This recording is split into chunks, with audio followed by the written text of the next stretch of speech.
মাছ বুড়িগঙ্গায় নিয়ে গিয়ে গুম ব্যক্তিদের হাত বা চোখ বেঁধে নৌকায় করে নিয়ে যাওয়া হতো। এরপর গুলি করা হতো ঠিক ভিকটিমের মাথার কাছে নিয়ে। নিহত ব্যক্তির মগজ ও রক্তের গরম ছিটা হাতে লাগলে দারুণ ফিলিংস অনুভব হতো।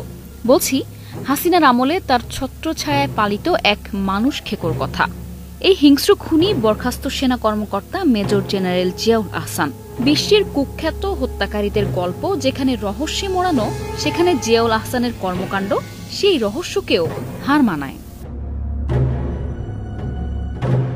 2009 থেকে 2015 সাল পর্যন্ত র্যাবের বিভিন্ন পদে কর্মরত থাকা অবস্থায় নিজের টিম নিয়ে এই খুনগুলো করেছেন তিনি।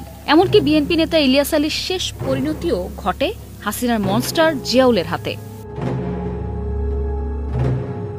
পলাতক শেখ হাসিনা এবং তার নিরাপত্তা উপদেষ্টা তারিক সিদ্দিকের নির্দেশেই বেশি মানুষকে গুম খুন করেছেন জিয়াউল আহসান। জিয়াউল আহসান গুম হওয়া ব্যক্তিদের জমটুপি পরিয়ে মাইক্রোবাসে করে পোস্তগোলা ব্রিজ, কাঞ্চন ব্রিজ কিংবা কাঁচপুর ব্রিজে নিয়ে গিয়ে গুলি করে লাশ ফেলে দিতেন শীতলক্ষা ও বুড়িগঙ্গা নদীতে। একদিনে একজনকে দিয়ে 11টি এবং আরেকজনকে দিয়ে 13টি খুন করার রেকর্ডও আছে। কখনো মাইক্রোবাসেই ইনজেকশন দিয়ে মেরে ফেলা হতো। এরপর লাশগুলোর ঠিকানা হতো রেল লাইনের উপর। ট্রেন এসে লাশ দ্বিখণ্ডিত ত্রিখণ্ডিত করত। এছাড়াও 2011 থেকে 2015 সাল পর্যন্ত সময়ে কমলাপুর থেকে টঙ্গী পর্যন্ত ট্রেনে কাটা যত অজ্ঞাত পরিচয়ের লাশ পাওয়া যেত তা সবই জিয়াউল আহসানের খুন করা। বেশিরভাগ খুন করা হয়েছে বুড়িগঙ্গা ও শীতলক্ষা নদীতে। একটি নির্দিষ্ট নৌকা ছিল তাদের। সেই নৌকায় করে জমটুপি পরা ব্যক্তিদের মাছ নদীতে নিয়ে টুপি খুলতেন। কখনো আবার দেখা যেত আগেই হত্যা করা লাশ নৌকায় তুলে নিচে ও উপরে সিমেন্ট ভর্তি বস্তার সঙ্গে বেঁধে বুড়িগঙ্গায় ফেলে দিতেন, যাতে লাশ পানির নিচে তলিয়ে যায়।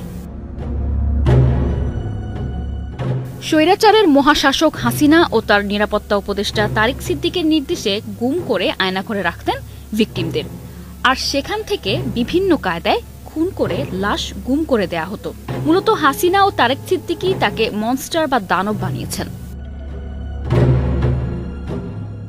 পৃথিবীর ইতিহাসে সবচেয়ে কুখ্যাত 15 জন সিরিয়াল কিলারের কাহিনী পর্যালোচনা করে দেখা গেছে তাদের মধ্যে সর্বোচ্চ 300 জনকে পর্যন্ত খুন করার ইতিহাস রয়েছে, যিনি 3 বা তার বেশি ব্যক্তিকে হত্যা করে অস্বাভাবিক মানসিক তৃপ্তি লাভ করেন।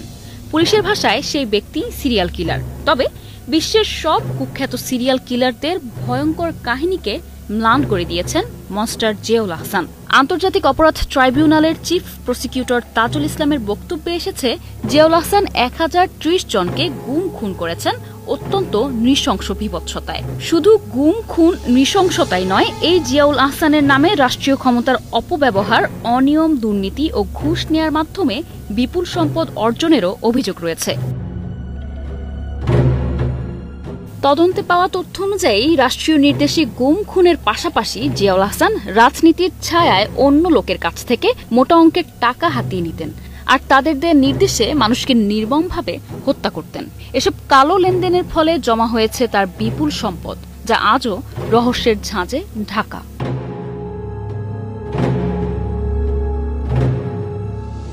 নিশা আলম, নিউজ ডেস্ক, 21 টেলিভিশন।